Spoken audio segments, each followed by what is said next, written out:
The Western Plaguelands are located in northern Lordaeron, wedged between Tearsfall Glades to the west and the Eastern Plaguelands to the east, on the Alterac Mountains to the south, and so on.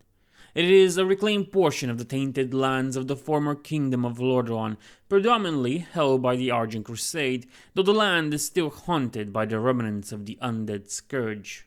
Despite being where the plague took hold in Lordaeron, the Western Plaguelands were in surprisingly better condition, though still quite dead, than the Eastern Plaguelands.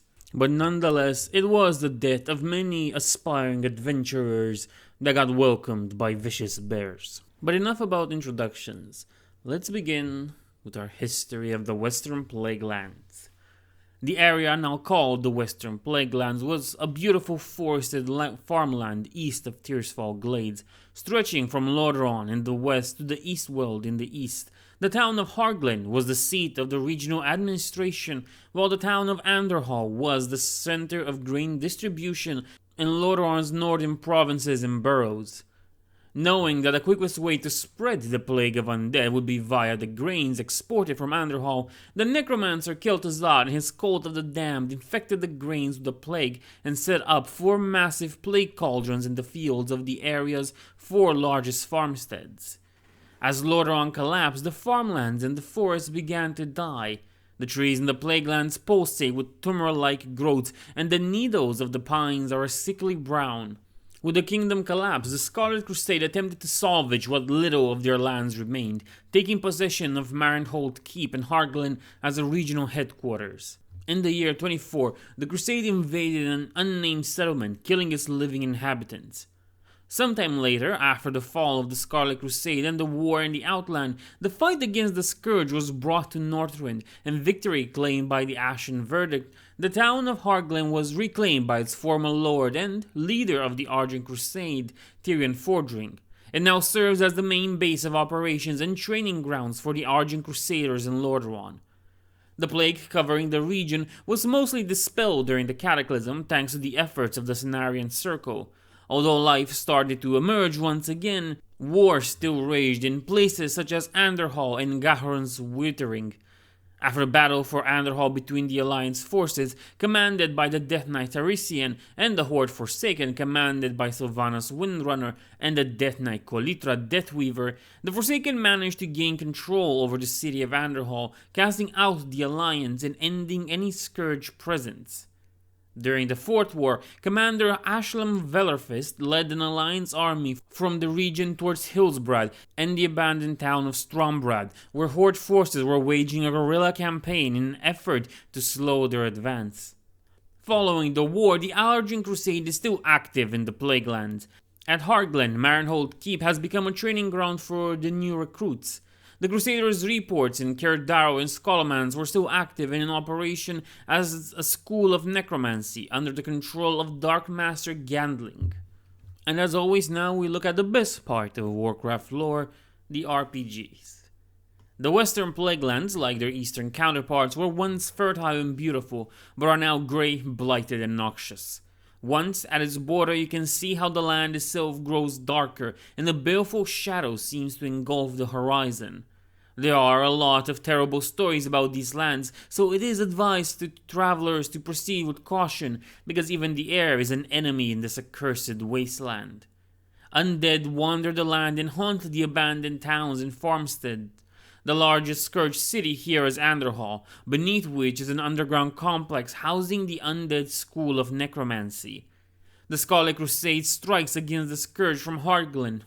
The only place of any sanity in the Western Plaguelands now is, surprisingly, Uther's tomb, a consecrated monument to the fallen hero Uther the Lightbringer. The tomb is tended by the priest Teldacian, and he needs all the help he can get. Teldacian, who by the way is supposed to be a high elf, not a night elf. Once Lordaeron's agricultural center, the region was one of the first to fall to the Scourge. Since that time, the land has wasted and blackened, the trees have fallen to corruption, and the undead creatures have tightened their grasp. They wander the landscape and are under the control of Kel'Thuzad in the east, and ultimately Arthas, the Lich King.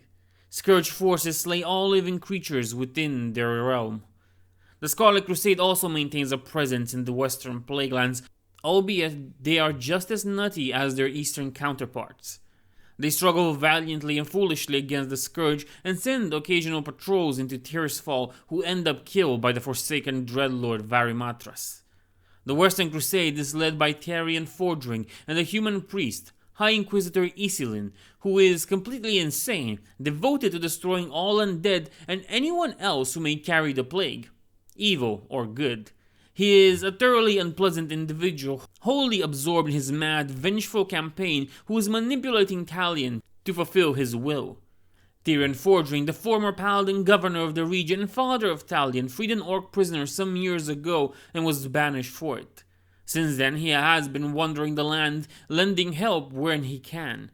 He's a seasoned warrior and is hoping to rescue his son before the Scarlet Crusade consumes him. In an attempt to expand the Scarlet Crusade's influence, Talion Fordring led an expedition to retake the small community of Cinderholm, a dozen miles to Heartglen east. He and his men slew the undead, but before they could bring in settlers and reinforcements, a Scourge host arrived and laid siege to the village. Tirion Fordring, who observed this whole endeavor, is worried for his son. He is in desperate need of heroes to help him break through the undead line and save the Crusaders within. He hopes to use this situation as an opportunity to extirpate Talion from the Crusaders' grasp, or, failing that, as a way to prove that not all those who wander the Plaguelands are evil. The Western Plaguelands is a flat, gently rolling country dotted with abandoned farms and windmills that turn forlornly in the tainted air. Stands of enormous toadstools mark where trees once stood. Elevations rises in the south towards the Alterac Mountains, and the Western Plaguelands' northern borders stretch across Lordaeron's coast.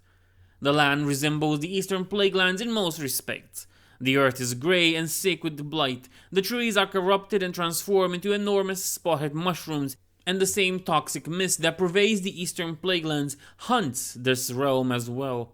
Even the air seems darker. Though the Scourge capital of Stratholme is many miles away, you can still feel Kel'Thuzad's presence in the land.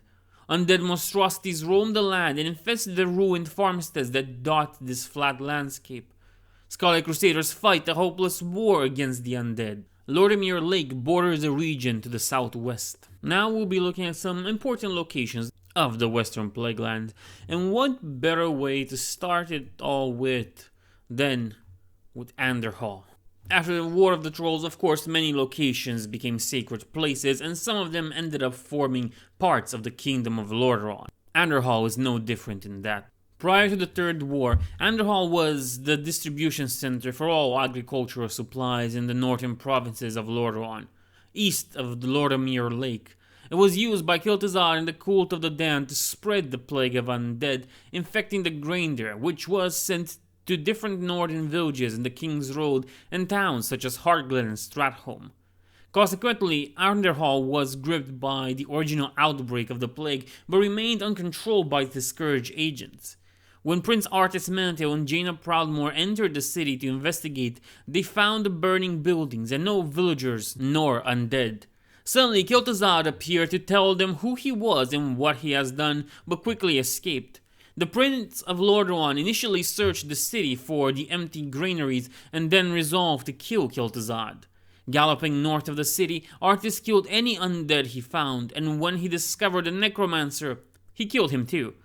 After Artus became the first Death Knight and champion of the Lich King in Northrend, he led the Scourge in the kingdom and began the scourging of Lordaeron.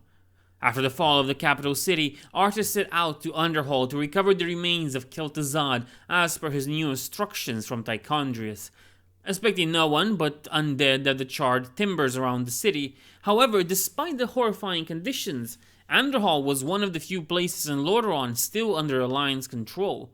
There, Uther and many of the surviving paladins of the Order of the Silver Hand had gathered in the city. They used it as a headquarters from which they launched attacks against the Scourge. Close to the ruined city, Kel'Thuzad's tomb was under the watch of Gavinar the Dire, Baldur the Bright, Sage Truthbearer, and their forces maintaining a stronghold over the city and the surrounding area. When the corrupted prince attacked, the paladins were overwhelmed as Anderhall fell at the hands of the Scourge. The watches of Anderhall, much like the large clock and the ruins of the town hall, were all frozen in time at 3 o'clock. On the outskirts of the city, moving slowly along the road on foot, was a small funeral procession, Arthas's next target.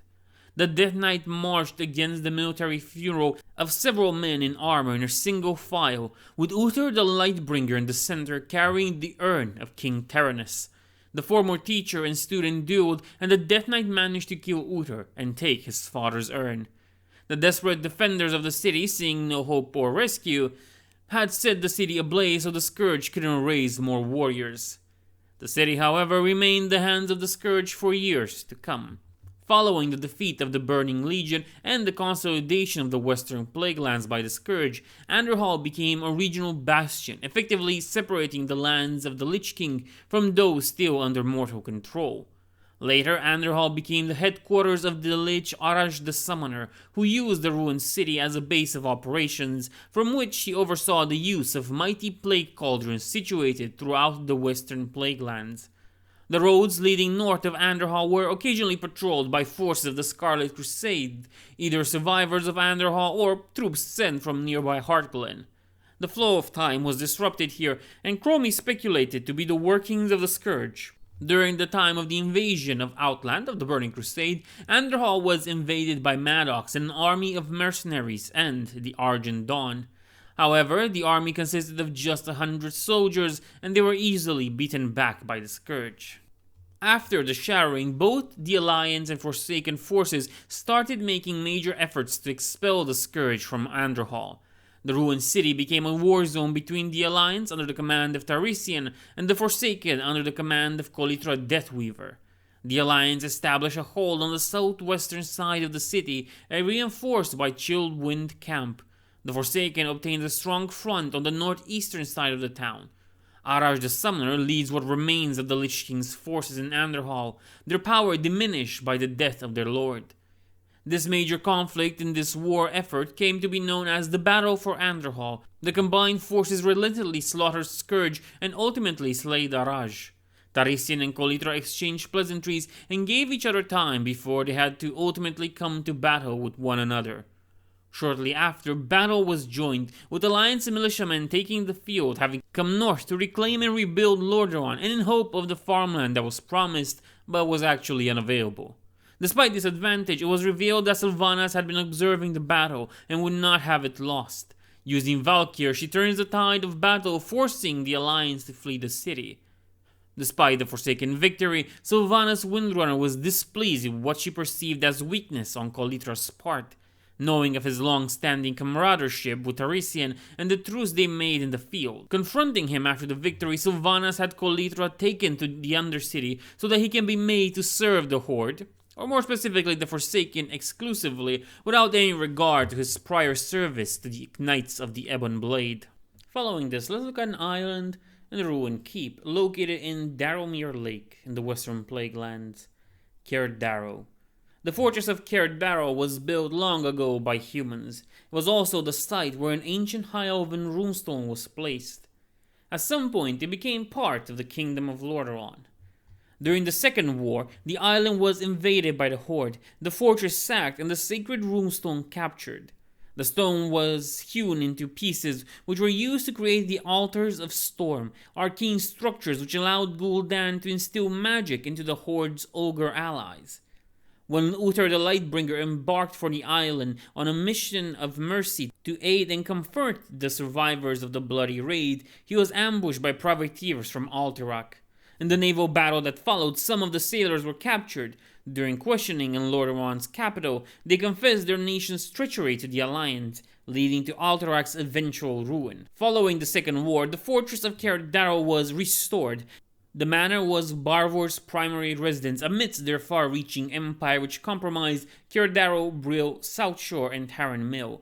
During these times of peace, the Fordrings would often visit Caer Darrow for their excursions. During their last visit, artist Renferry painted a portrait of them poised along the beachside.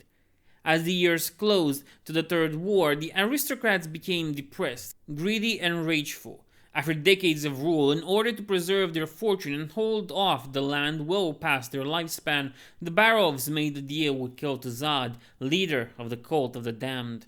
The once opulent keep of Caer Daro secretly became the horrific Scholomance, a school of necromancy. 6 months passed and the keep became the crypt and inhabited by dark undead beings.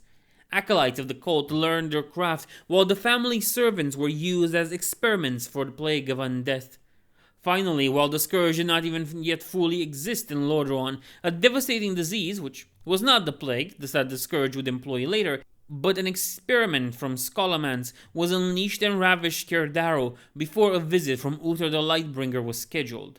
None survived, while the plague variant compelled its victims to wander as ghosts. According to Matthias Shaw, this variant of the Plague of Undead is now extinct, but he still prefers to avoid sending his agents there. After the Third War, the island and surrounding lake had already become lifeless and still. The spirits of many of the island's inhabitants remain only visible with the spectral essence given by the manor's former servants. The ghosts are cursed to relive the last memory they had before the town was destroyed. Weldon Barov has recently acquired a deed for it. Putridius guards the entrance to Scholomance. While looking for clues to the Scepter of Sargeras' location, a warlock travels to Caer Daro, discovering members of the Shadow Council gathered there, led by Jergosh the Invoker. With the aid of Braylin Firehand, the group located and found the Book of Medivh, likely by torturing the Cult of the Damned, but were killed before the book could be returned to Gul'dan. Following the end of the Fourth War, Caer Daro is still in the hands of the Cult of the Damned present in Scholomance. As Matthias Shaw stated that the Burning Crusade reported that some of the Barovs are still there, and Darkmaster Ganling has many puppets to play with. This includes Jaindis Barov and Ralgor. Fun fact, this prefix of Car is a Celtic word that refers to fort, and you can see that in Scottish, Welsh, and Irish castles such as Caerlaverock and Caerphilly, just as a fun fact. Scholomance itself would be a nightmare for the world of Azeroth. The Scourge would still find a way to maintain control of it and still have the Cult of the Damned there and prepared for anything. Let's move on now to Harglen, a fortified town in the former principality in the northern area of the former Kingdom of Lordaeron, located north of Anderhall in an area now known as, well, the name of the video, the Western Plaguelands. During the Second War, the keep never fell to the Orcish horde. Sometime before the Third War, traveling dignitaries and representatives from the various nations of the Alliance passed through Harglen on their secret diplomatic errands. Before the Third War, Harglen was ruled by the paladin Thierry Fordring, Lord of Maranthold. He was, however, excommunicated and exiled for treason for giving aid to an orc found in his lands, Ettrig. The paladin Bartilas was temporarily given command of the province, but he was wounded during an orc assault on Stratholme, and was not able to make his command effective. Some years later, Tyrion's son, Thalion Fordring, was given control of the keep. In the beginnings of the Third War, Harglen was a target of the Scourge. The Plague of Undeath arrived there in a grain shipment from Anderhall. The city was about to be attacked by an army of undead, and the defenders had just baked and eaten the grain before the attack started. Meanwhile, Prince Arthas tracked the shipment of grains to Harglen. He, along with soldiers of Lordaeron's army, were able to slay those infected by the shipment before they could spread the disease to the entire town. Shortly thereafter, the large undead army laid siege to the town. Reinforced by Prince Arthas and his armies, the town held off the undead long enough for the arrival of Uther and his knights. Ironically, it was the efforts of the future Lich King that saved Harglen and ultimately allowed it to survive uncontrolled by the undead scourge. Following the scourging of Lordaeron, Harglen was used as a rallying point by the remains of the Order of the Silver Hand, led by High Alexandros Mograine. Due to Thalion Fordring's offer for refuge, the town was later appropriated by the Scarlet Crusade, who turned it into a major base of operations. During a scourge attack, High General Abendis died here. At some point, the Scarlet Crusade set out to create a staff of unparalleled holy might, a weapon that would rival even the legendary Ashbringer in Righteous Fury. 10 of the Scarlet Crusade learned priests gathered in Harglen to create Light's Wrath. For weeks, they practiced a ritual that would purify the dark jewel they found in the war-torn Plaguelands and bind it to the staff. However, Balnazar learned of their plans and feared that such a weapon could unmask his deception and shatter his hold over the crusade. The Natrazim disrupted the cleansing ritual, and the Crusaders lost control of their delicate spellwork. A storm of holy energy ripped through the meeting place, instantly killing the 10 priests. Yet Light's Wrath was left intact. The blast had purified the jewel and affixated it to the staff. Upon close inspection, Balnazar found that the staff trembled with unstable energies. Wielding it with any reliability would be near impossible. Rather than destroy the weapon, the demon allowed the Scarlet Crusade to keep it. He looked forward to the mayhem it would cause for the years to come. At some point, Krista Deep Shadow was sent by the Kingdom of Stormwind to gouge the strength of Heartland's defenses. She was to infiltrate the town but was injured, so she accepted the help of Alliance adventurers to assist her at Heartglen Pass and inside Heartglen as well. In order to save his son from the Scarlet Crusade, Tyrion Fordring asked the adventurers to meet Miranda the Hog at Uther's tomb so they could be disguised and infiltrate Heartglen to deliver Tyrion's gift without being attacked by the Scarlet Crusaders. Upon receiving the box and its contents, Talion Fordring agreed to leave the Scarlet Crusade and reunite with his father outside the town. However, this betrayal triggered the Grand Crusader Datrohan, possessed by Balnazar, who sent Grand Inquisitor Isilin to kill the Fordrings. After he managed to defeat the assassins, Tyrion rushed to Heartglen, where he witnessed Isilin killing Talion. Spurred by his son's death, Tyrion avenged him and vowed over his son's body to reform the original Order of the Silver Hand as his High Lord, once more as a force of good dedicated to extinguishing the evil that plagued the world. Prior to the Battle of Light's Hope's Chapel, High Commander Galavar Pureblood assembled a host of Scarlet armies in Heartglen and the surrounding area to aid the Crusaders at the Scarlet Enclave east of Tyr's Hand, along with Crusaders from Tirisfal Glades. The combined Scarlet armies were destroyed by the Scourge shortly thereafter, after they were led into a trap by the Lich King and the Death Knights of Arceus. When Tyrion Fordring returned from Northrend at the end of the war against the Lich King, he reassumed the command of Heartglen. The area is now controlled by the Argent Crusade and serves as a training ground for its forces. The priest Daria Lorraine was preserving the peace in the town. Recent supplies from the town went missing, and Daria along with adventurers discovered them among the red pine knolls at Talion's Tower. Eventually they found out the culprit, Magus Bisp, one of the town's most preeminent architects. During the Burning Legion's third invasion, Heartglen was attacked by a small demonic force. The town was successfully defended by the forces of the reborn Order of the Silver Hand, who also recruited Sir Alaman Greythorn, a noted scholar from Heartglen's archives. After the death of Tyrion Fordring, it is unclear who governs the town.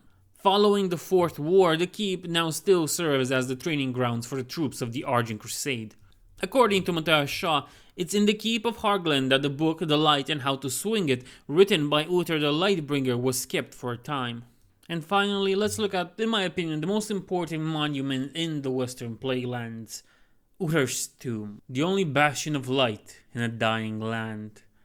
Following the fall of Lordaeron, the Knights of the Silver Hand, led by Uther the Lightbringer, Sage Truthbearer, and Baldur the Bright, took control of Anderhall and kept the Scourge at bay until the coming of Artis Menethil. Now the greatest of the Lich King's Death Knights, the Fallen Prince came to find a magical vessel to carry the remains of Kel'Thuzad in order to resurrect him at the Sunwell in Quel'Thalas. With his army of undead, Artis killed Sage Truthbearer, Baldur the Light, Uther the Lightbringer, and their forces. On the corpses of his former master, Artis took the urn of King Terenas Menethil II for himself. Later on, Uther's body was retrieved by his remaining soldiers and buried in a great tomb, built for him to the south of the ruins of Anderhall, vigilantly guarded by High Priest Teldanis, the caretaker of the tomb. The headstone shows him in a heroic pose, a tome of light in one hand and his warhammer in the other. The marker stone before it is written in the common tongue and it reads, "Here lies Uther the Lightbringer, first paladin, founder of the Order of the Silver Hand. Uther lived and died to defend the kingdom of Lordaeron. Though he was betrayed by his most beloved student, we believe that his spirit lives on. He continues to watch over us even as the shadows close in around our ruined land.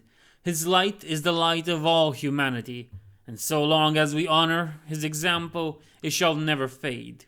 Anonymous. Sometime later, after the Blood Elf joined the Horde, a Draenei named Anchorite Truin wants to pay tribute to Uther by recovering the Mark of the Lightbringer, an item that was lost when Uther was killed and was recovered by the Scarlet Crusade. After recovering the mark and taking it to the tomb, the ghost of Uther the Lightbringer tells the adventurer to keep the mark to inspire others. Shortly before the attack on Anderhall, Maddox's army visited the tomb. Since the cataclysm brought on by Deathwing, a beautiful lush pathway now leads to the tomb, lined with tall hedges, and if anyone decides to kneel before the statue, Uther will grant them with his blessing. Now going to the third invasion of the Burning Legion, since Lord Tyrion's forging's apparent passing, the light became disturbed, and the spirits buried near the tomb became restless. Its high priest summoned a protective barrier over the tomb. Teldanis and Melhar Downblade were then aided by the Paladins of the Silver Hand. The priest champion of the Conclave also visited the Holy Tomb as one of the sites to get pure light from. In the process, they killed Sanctus the Unforgiving, an evil spirit who was drawn to the place. And this has been the Western Plaguelands. If you managed to get this far, please like, comment, and subscribe. It helps the channel grow. Thank you. Hey guys, ever wondered about the hidden secrets of the Western Plaguelands in World of Warcraft? Today I'm going to take you on a journey through this eerie yet fascinating zone. Alright, so first up, let's talk about Andorhol. This town is almost like a time capsule, frozen in the aftermath of the Scourge invasion. You'll find remnants of epic battles here, and if you look closely, there are some interesting quests that delve into its history. Don't forget to visit the town hall, it's got some cool lore about the plague's impact. Next, let's head over to Hearthglen. This place is a beacon of hope amidst the decay. It's controlled by the Scarlet Crusade, who are fanatically trying to cleanse the land.